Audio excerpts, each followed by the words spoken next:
Now we will see Euler's theory of columns. Okay, so column is the structure. So beam is like a horizontal structure on which the loads are given, and column is the vertical structure on which the loads are given.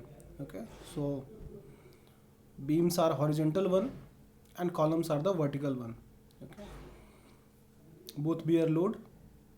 In beams the load is acting horizontally, and in columns the load is acting vertically. Okay, so in the columns there are three modes of failure. Okay, so for long columns, okay, so for long columns we have mode of failure as buckling or bending. Okay, both are the same thing. Whether you say it bending or buckling, it's the same thing, that the vertical column will bend into a means it will make a radius of curvature at the center. Okay, so it will go bending due to the vertical load. Short columns will fail by crushing. Okay, so in the short columns the failure will happen by the crushing due to the vertical load happening. In the intermediate columns, means the columns who are neither long and neither nor short. Okay, so neither long and nor short columns means the intermediate values. So intermediate columns will fail by both of the buckling and crushing. It may fail due to buckling or it may fail due to crushing. So in the intermediate columns failure is happen due to both. So both happens, bending and crushing happens in intermediate column. Okay, so long columns fail by buckling or bending and short columns fail by crushing. Okay, now we have one example. Okay, one numerical. So this is one rod or column, you may say. So this is just a numerical, it's not a thing. So it's a column in which this PCR, the crushing load, is acting, and this column is attached with a spring. Okay, so this is the spring which has been attached to the top of the column. Okay, and this column is hinged at the bottom. Okay, so this is the hinged, and this is the value theta that has been obtained. Okay, by the column, by a stretching of the spring, this has obtained a angle of theta. Okay, now this extension up to this green. Okay, so extension from the vertical portion, okay, extension from the vertical portion is L theta. Okay, so this one from the here to the green portion we have the value of a spring as L theta. Okay, and to find the PCR, means the crushing load, we take the moment about O. Okay, so O is the hinged part. Okay, so hinge is the hinge end. Okay, so summation of all the moments about O is equal to 0 because it's a hinge support. O is the hinge support. So at the hinged we have moment is equal to 0 because a hinge support will not give any reaction to the moments. Okay, so the reaction moment is equal to 0.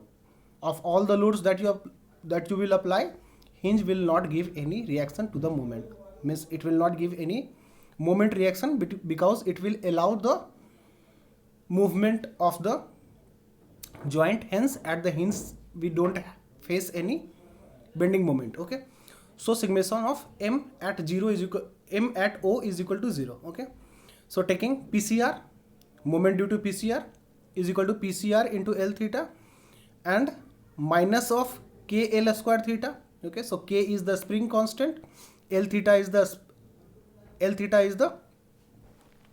extension, and L is the distance, okay, of the spring force acting. Okay, so L is the distance, so the moment will be KL square theta. Okay, So PCR L theta minus K L square theta is equal to 0. So PCR into L theta will be equal to K L square theta. Okay, where K is the spring constant, L is the length of the column or rod. Okay, PCR is the crushing load, okay, acting vertically, and theta is the angle of bend. Okay. Now Euler's theory. Okay, so Euler's theory we will see. Euler's PCR we will see. So Euler's theory of columns is valid only for long columns. Okay, so as I said that long columns fail in crushing, long columns fail in bending or buckling. Okay, so this Euler's theory of columns is valid only for long columns. Now what are the long columns? So long columns are the columns whose slender ratio is very high. So slender ratio in general terms is length by diameter or length by thickness, but here slender ratio is effective length by minimum radius of gyration. Okay, so K is the radius of gyration. So slender ratio is very high for long columns, means effective length by minimum radius of gyration is very high. Okay, so this is slender ratio is represented by lambda. So lambda is more than lambda c, which is the critical value of the lambda, means critical slender ratio. So long columns have slender ratio greater than critical value. Okay, when this slender ratio is less than critical value, then crushing failure happens. Okay, so this crushing failure happens in short columns. Okay, now crushing load. So crushing load PCR, which is for long columns. So PCR is equal to pi square into E into I minimum by LE square. Okay, so E is the modulus of elasticity or Young's modulus, and I minimum is the minimum area moment of inertia, okay, of the cross section. LE is the effective length of the column. So we have pi square into E into A K square minimum. Okay, so K is the radius of gyration, so I minimum is equal to A K square minimum. Okay, so K minimum is the minimum radius of gyration. So sigma CR is equal to pi square E by lambda square. Okay, okay, so lambda is the slender ratio or minimum slender ratio. Okay, because PCR by A means load by area will be give you a stress, so sigma CR is equal to pi square E by lambda square. Okay, so LE square by KE square minimum is equal to lambda square. So this is the minimum slenders ratio. So you have crushing a stress and this is crushing load. Okay, so PCR and sigma CR. Now the effective length that we have been seeing or have been talking about in the formula of the PCR.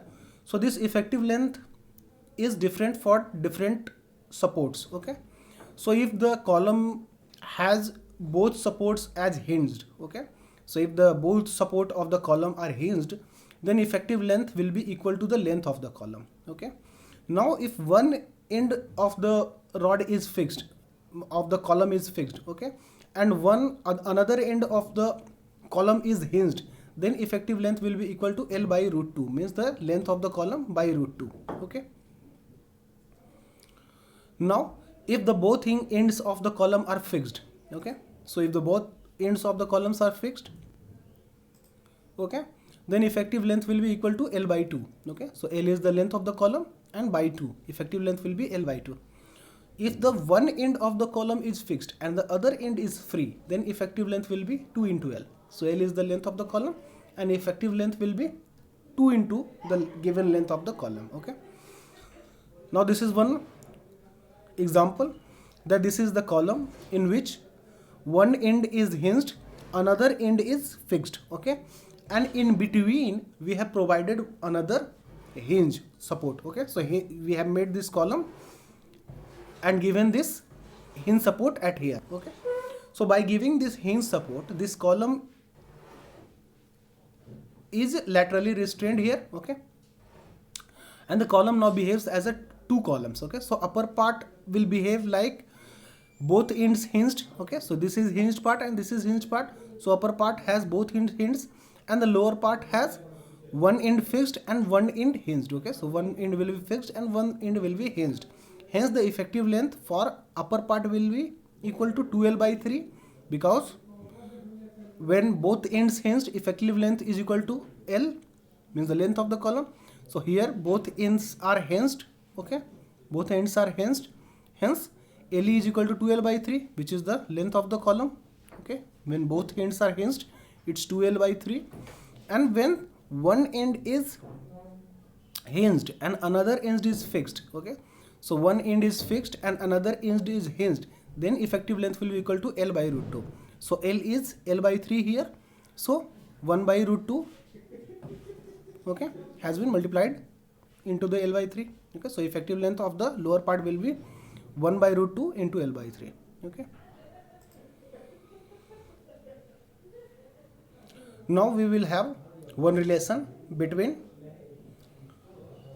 Euler's load and Rankine's load. Okay, so 1 by PR is equal to 1 by PE plus 1 by PC. Okay, so PR is the load given by the Rankine theory, and PE is the load given by the Euler's theory, and PC is the load under direct compression. Okay, so PC is the direct compressive load. Okay,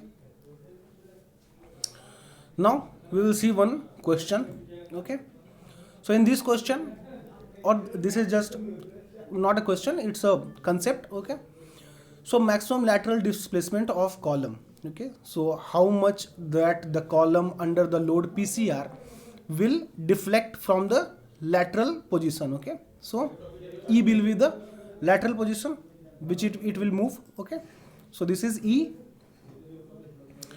Now maximum lateral displacement of column E due to the PCR is equal to, is given by this. Okay, so M by I into is equal to sigma by Y, which is the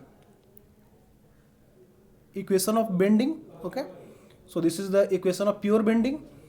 Okay, so M by I is equal to sigma by Y. M is the bending moment, I is the minimum moment of inertia about the neutral axis, sigma is the permissible bending stress. Okay, because we are talking about the maximum value, so maximum value will be given by the maximum permissible bending stress. Okay, so sigma is the permissible bending stress or maximum permissible bending stress. Okay, Y is the distance of the extreme fiber from the neutral axis. Okay, so bending moment is PCR into E, so this is PCR and this is E, so this is the maximum bending moment or bending moment. Okay, so PCR into E by I is equal to sigma by Y, implies PCR by Z. Z is the section modulus, so section modulus is equal to I by Y, so this is Z, Y has been moved here and I by Y becomes Z, so Z is the section modulus, so PCR by Z into E is equal to sigma.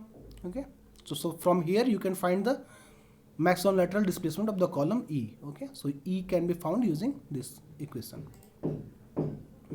Now in the same question, if you are asked that what is the stress that we can, or what is the load that we can give, means the PCR value for the column to be tension free. Okay, so we will have axial stress plus bending stress is equal to 0. So axial stress is the compressive one, so minus PCR by A, so this is the compressive stress, and bending stress is PCR into E by Z. Z is the section modulus and this is the bending moment. Okay, so this equal to 0. Okay, and then the column will be tension free. Okay, now PCR will give you the load at which the column will be tension free. Okay, now one simple thing, it's not big deal, it's just a very simple thing, that moment of inertia or area moment of inertia of a hollow cylinder is equal to pi into outside diameter to the power 4 minus inside diameter to the power 4 by 64, and pi is equal to outside diameter by 2. Okay, so it's just a simple concept, but sometimes I used to make mistakes in this also, so I have just written this. So thank you.